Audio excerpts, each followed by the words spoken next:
18차 특별 성령집회 대전 중문교회 성령의 나타남 정광훈 목사 202.09.19 짬메이주 2022 10, 17 22시 3분 6월 복사 이웃 추가 배추 3 1대 8 오늘의 제목 동일한 말씀 하나님이 천지를 창조하실 때 말씀으로 창조하셨다. 그래서 창세기 1장 1절에 태초에 하나님이 천지를 창조하시니라 땅이 혼돈하고 공허하며 흑암이 깊음 위에 있을 때 하나님의 신은 수면에 운행하셨고 3절에 보면 하나님이 말씀하시기를 빛이 있으라하니 없었던 빛이 일어났다. 그래서 하나님이 천지를 창조할 때 첫째 날부터 일곱째 날까지 있으라 하신 것으로 창조하셨다. 그래서 우리가 지금 살고 있는 이 모든 세상은 하나님이 말씀으로 창조하신 것이다. 그런데 하나님이 천지를 창조하신 이 말씀, 그리고 배추 3장에 보니 하나님이 나중에 심판하실 때 다른 방법을 사용하지 않고 말씀으로 심판하신다. 배추 3, 3대 5 하나님이 말씀으로 천지를 창조하셨다. 배추 3, 6대 7 동일한 말씀 하나님이 천지를 창조하실 때도 말씀으로 창조하셨는데 하나님이 이 세상을 심판하실 때도 다른 방법을 쓰지 않고 말씀으로 심판하신다. 오늘 이 말씀을 잘 듣는 자에게는 기적이 일어날 것이다. 아멘. 그런데 많은 사람이 생각하기를 동일한 말씀의 위력을 잘 모른다. 태초에 하나님이 천지를 창조하실 때 말씀으로 창조하신 것을 많은 사람들이 인정한다. 그런데 이 세상이 끝날 때도 하나님은 말씀으로 끝내신다. 그런데 중요한 것은 천지를 창조하실 때의 말씀과 끝날 때의 말씀이 같다. 왜냐? 천지를 창조할 때 하신 말씀과 끝날 때 말씀하신 분이 같은 분이기 때문이다. 지금부터 말씀을 잘 들어야 한다. 오늘의 제목은 동일한 말씀. 천지를 창조할 때도 말씀. 이 세상을 심판할 때도 말씀. 시작도 말씀, 끝날 때도 말씀. 시작과 끝의 말씀이 동일하다. 같은 분이 말씀하셨기 때문에 시작과 끝이 동일하다. 천지를 창조할 때 말씀. 심판하실 때의 말씀. 이것이 중요하다. 창조와 심판 사이에 살아가는 지금. 이 중간 사이에도 이 동일한 말씀이 나타난다. 천지를 창조할 때 빛이 있으라 이 말씀은 아주 위력이 있는 말씀이다. 이 말씀이 여러분에게 떨어지면 여러분에게 기적이 일어난다. 그런데 오늘 신앙생활하는 기독교인들이 이 비밀을 모른다. 천지를 창조할 때는 하나님 말씀이 위력이 있다는 것을 안다. 요한계시록 심판하실 때도 하나님의 말씀이 위력이 있다는 것을 안다.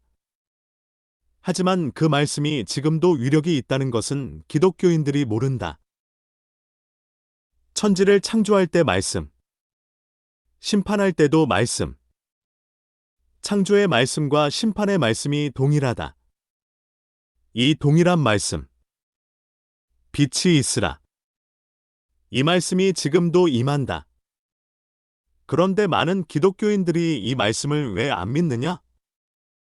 천지를 창조할 때는 직접 말씀하셨다. 고 생각하기 때문이다. 하나님이 직접 하신 것도 동일한 말씀이다. 그런데 어떤 때는 하나님이 선지자를 통하여 하나님이 말씀하실 때도 있다. 그런데 하나님이 직접 말씀하실 때만 하나님의 말씀이 아니고 선지자를 통하여 말씀하신 것 또한 하나님의 말씀이라면 그것 또한 하나님의 말씀이다. 여기서 마귀한테 속으면 안 된다. 대변인의 말도 능력이 있다. 하나님이 직접 하셔도 동일한 말씀. 사도를 통하여도 하나님의 말씀이라면 동일한 말씀. 그리고 천사를 통하여 하나님의 말씀을 전달할 때도 있다. 하나님이 사도를 통하여 천사를 통하여 말씀하시다가 하루는 직접 말씀하시려고 하셨다. 그래서 인간의 육체의 몸을 입고 내려오신 분이 예수이다. 창세기 1장에 빛이 있으라 하신 그분이 예수이다. 그래서 예수님을 통하여 말씀하신 그 말씀도 동일한 말씀이다. 바람아 잠잠하라. 물이 변하여 포도주가 되어라. 이것이 바로 창조하신 예수님이 시범을 보이신 것이다. 천지를 창조할 때도 말씀, 심판할 때도 말씀, 천지를 창조할 때도 심판할 때도 하신 그 말씀은 동일한 말씀. 창조의 말씀과 심판의 말씀은 동일하다. 그 말씀은 창조할 때, 심판할 때만 나타나는 것이 아니고 지금 오늘도 나타난다. 때때로 하나님이 말씀을 전달할 때 사도, 선지자, 천사를 통해 말씀하신다. 사도 바울도 이렇게 말했다. 내가 너희에게 전달하는 말에 대하여 사람의 말로 듣지 말고 하나님의 음성으로 들으니 참그러하도다. 성경에 보면 이 동일한 말씀을 경험한 사람이 많다. 여호수아는 전쟁할 때 태양아 멈춰라고 하니 태양이 멈췄다. 이것은 공정과 자전이 멈췄다는 말이다. 이렇게 동일한 말씀은 위력이 있다.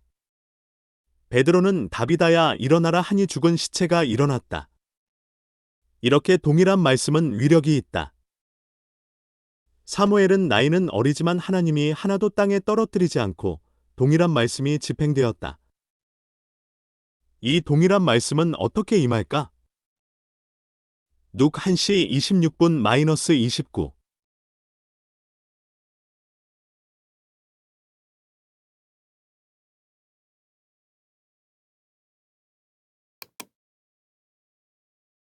기는 동일한 말씀을 전하는 자가 가브리엘 천사. 말씀을 받는 사람은 마리아, 그런데 천사가 와서 마리아에게 동일한 말씀을 전달하는데 도저히 이해 안 되는 말씀을 전달한다. 마리아가 처녀인데 마리아에게 아이가 생긴다고 하였다. 이 아이는 사람이 아니고 하나님이 너의 태를 빌려 사람으로 태어난다. 이 말은 마리아가 도저히 수용할 수 없었다. 어찌하여 나에게 이런 일이 일어날까? 했다. 함부로 이 말씀을 받아들일 수 없어서 처음에는 말씀을 거부했다. 하나님의 동일한 말씀이 여러분에게 떨어질 때 거부하면 안 된다. 우리의 이해로 하나님의 말씀을 다 이해할 수 없다. 수용할 수 없다. 그래서 하나님의 말씀이 와도 거부한다. 수없는 하나님의 말씀이 전달이 되어도 우리의 이성으로 말씀을 거부한다. 그래서 천사가 한편의 간증을 시작한다. 엘리사벳은 예수님과 사촌이다. 6개월 전에 가브리엘이 사가랴에게 나타나 너가 아들을 낳으리라고 하였다. 그래서 엘리사벳이 임신했다는 사실을 마리아가 알고 있었다. 그래서 그와 같은 일이 일어난다고 가브리엘이 말하니 위력이 일어났다. 대저 하나님의 모든 말씀은 능치 못함이 없느니라. 그래서 마리아가 한편의 간증과 한편의 말씀이 오니 말씀대로 이루어지리다. 하니 그 다음 날부터 마리아의 배가 불러오기 시작했다. 동일한 말씀의 증거가 나타난다. 우리 또한 어찌하여 하지 말고 말씀대로 이루어지리다. 해야 한다. 그것이 아멘이다. 말씀이 임할 때 우리의 입에서 아멘이 터져야 한다.